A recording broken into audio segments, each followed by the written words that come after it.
இந்த vegan diet அப்படிங்கிறத பற்றி ரெண்டு விதமாகவும் சொல்கிறாங்க. ஒன்று வந்து இதுதான் உலகத்திலே சிறந்த டயட்டு, இதை சாப்பிட்டவங்க தான் ஜப்பானில் 100 வருஷம் உயிரோடு இருக்காங்க அப்படிங்கிறத ஆரம்பித்து வீகன் டயட் சாப்பிட்றதுனால வந்து நிறையா பிரச்சனைகள் இருக்குது, அவங்களுக்கு கிடைக்க வேண்டிய பல புரதங்கள் கிடைக்கிறதில்ல, சத்துக்கள் கிடைக்காம போகுது அப்படிங்கிறது வரைக்கும் ரெண்டு விதமாகவும் பேசுகிறாங்க. ஒரு தாவரத்தில் வந்து முழுமையான புரதம்ங்கிறது கிடையாது.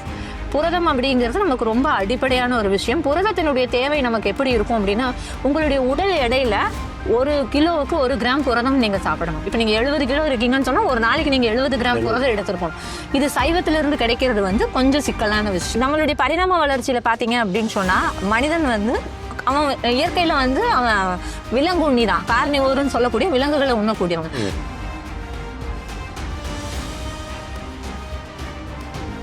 மனிதன் வந்து புலி மாதிரி சிங்கம் மாதிரி வேட்டையாடக்கூடிய அனிமல் இல்லை. குரூப்பா போயிட்டு ஏதாவது ஒரு இறை நமக்கு மாட்டுச்சுன்னா அன்னைக்கு நமக்கு கிடைக்கும், இல்லைன்னு சொன்னா லெஃப்ட் ஓவர் தான் நமக்கு நிறைய கிடைக்கும்.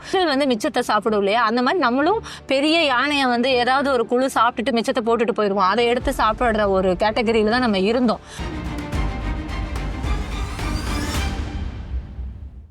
சங்கத்த மக்களுக்கு வணக்கம்.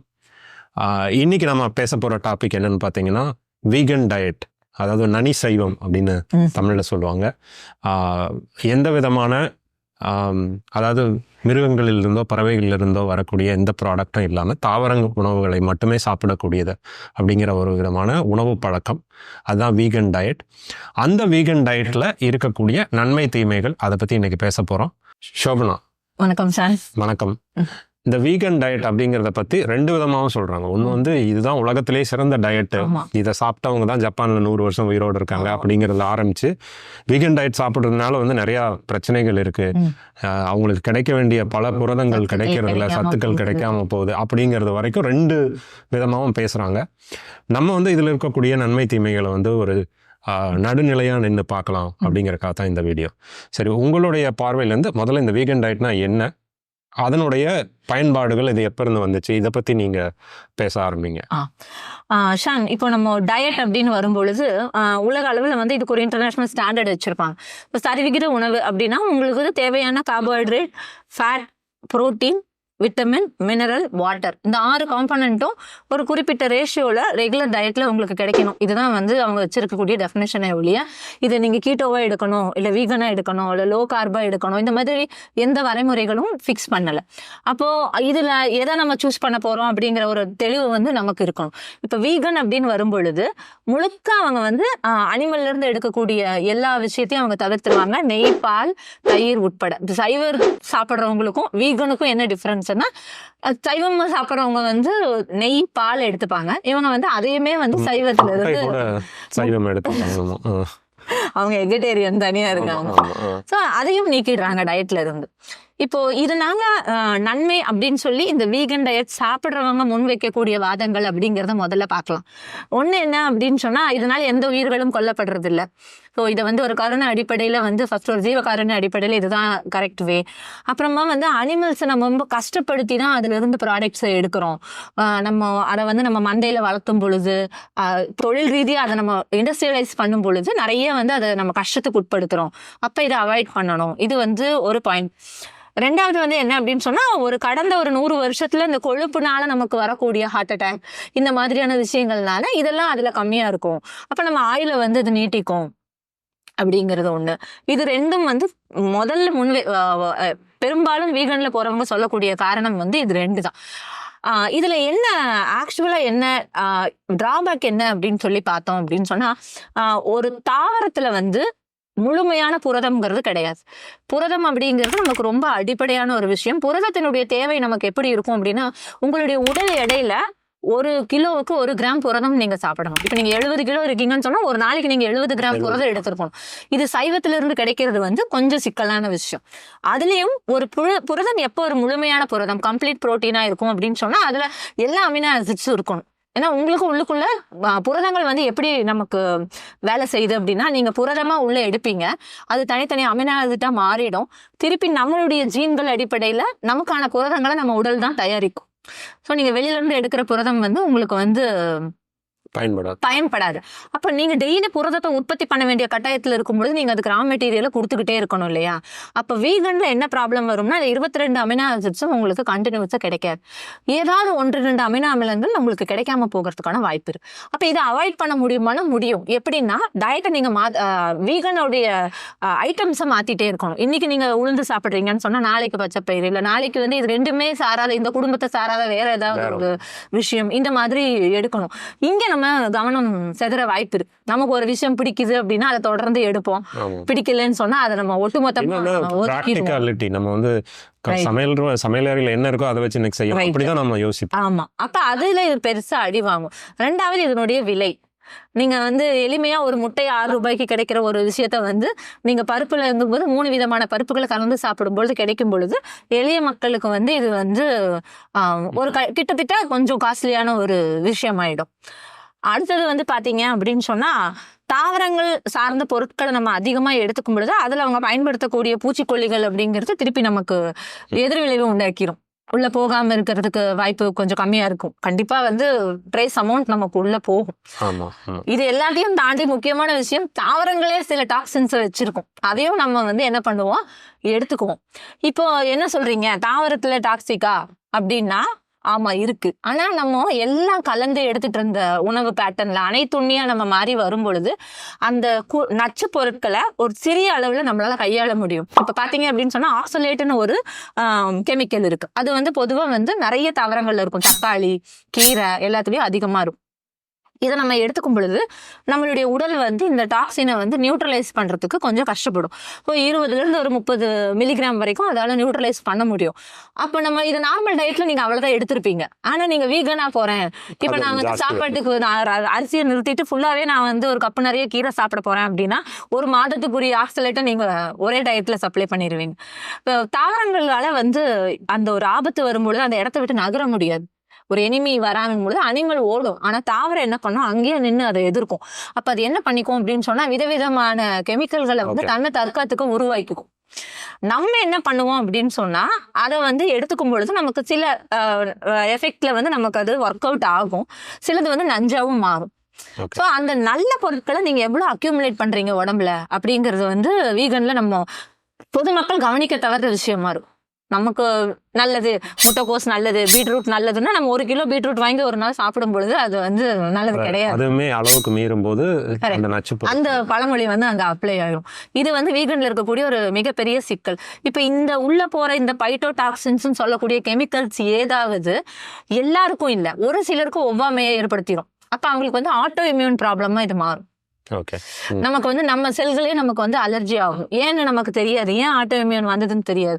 இதுக்கு நிறைய சொல்லலாம். சில பேர் கத்திரிக்காய் ஒத்துக்காது, பைனாப்பிள் ஒத்துக்காதுன்னு சொல்றோம் இல்லையா? இது வந்து நிறைய கவனிச்ச அலர்ஜிங்கிறதுனால நம்ம வந்து பேட்டர்ன் பண்ணியிருக்கோம்.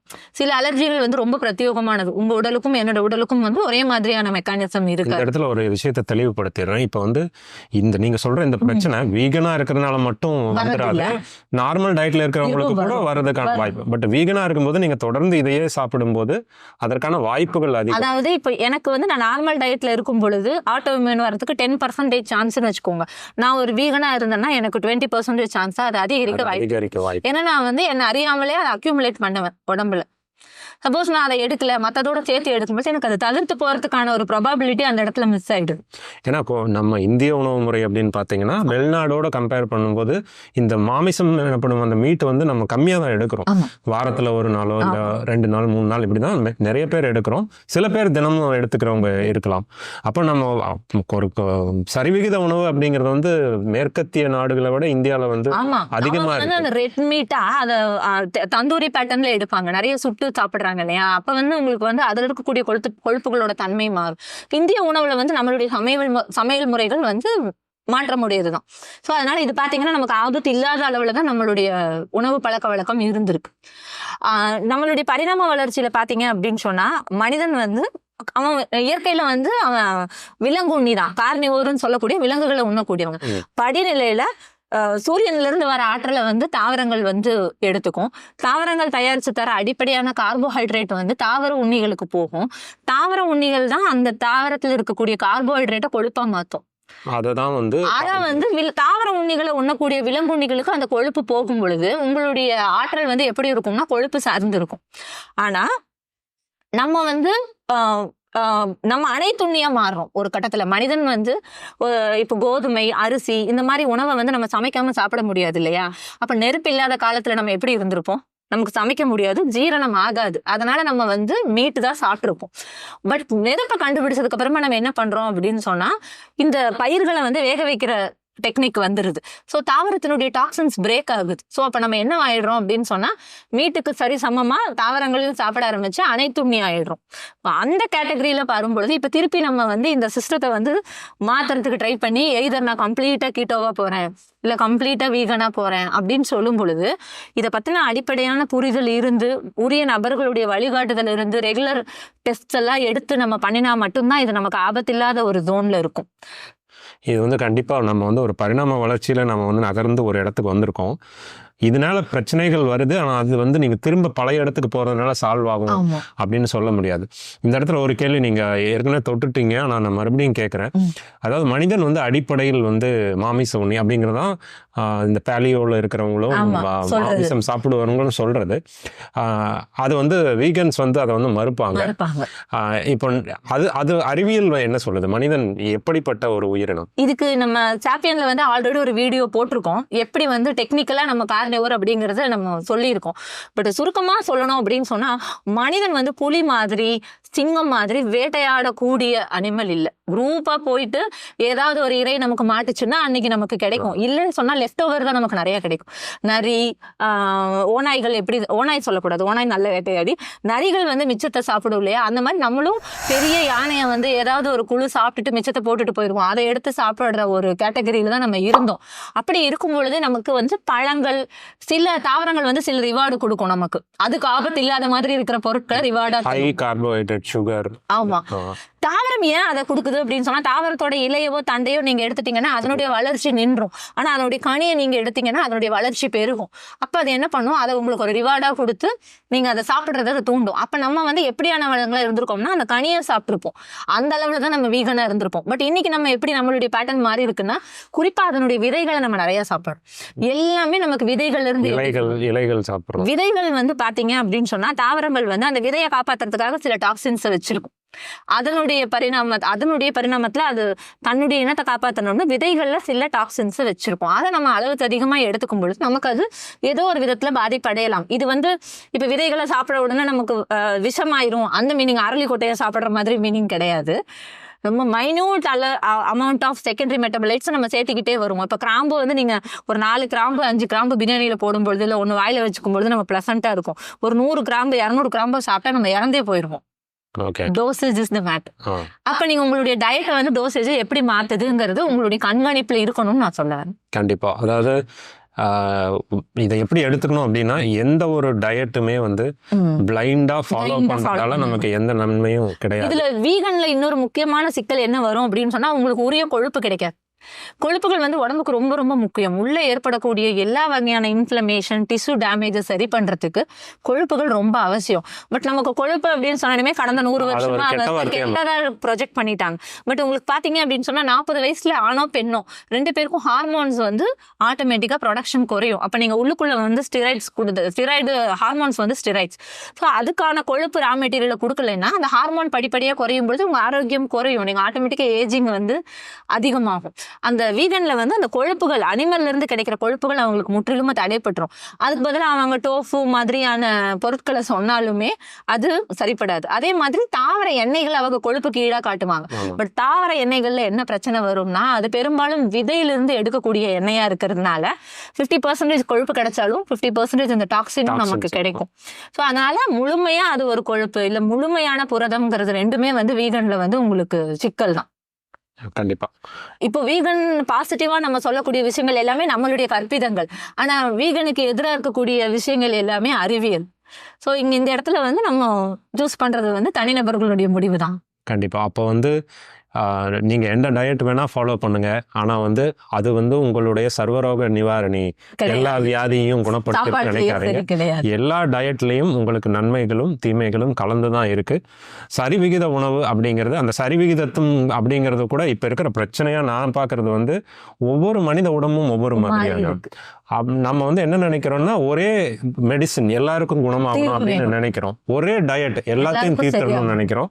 அங்கதான் நம்மளுடைய பிரச்சனையே ஆரம்பிக்குது. அப்போ உங்கள் உடம்புக்கு என்ன தேவை அப்படிங்கிறத நீங்க தகுந்த ஆய்வுகள் செஞ்சு நீங்க ஒரு டயட்டை ஃபாலோ பண்ணாலும் அதன் மூலமா உடம்புல என்ன பாதிப்பு ஏற்படுதுன்னு டெஸ்ட் பண்ணிக்கிட்டு இதை ஃபாலோ பண்ணா அது வந்து நல்லா இருக்கும் கண்டிப்பா அப்படின்னு சொல்றோம். Thank you so much. இன்னொரு தலைப்பில் சந்திப்போம்.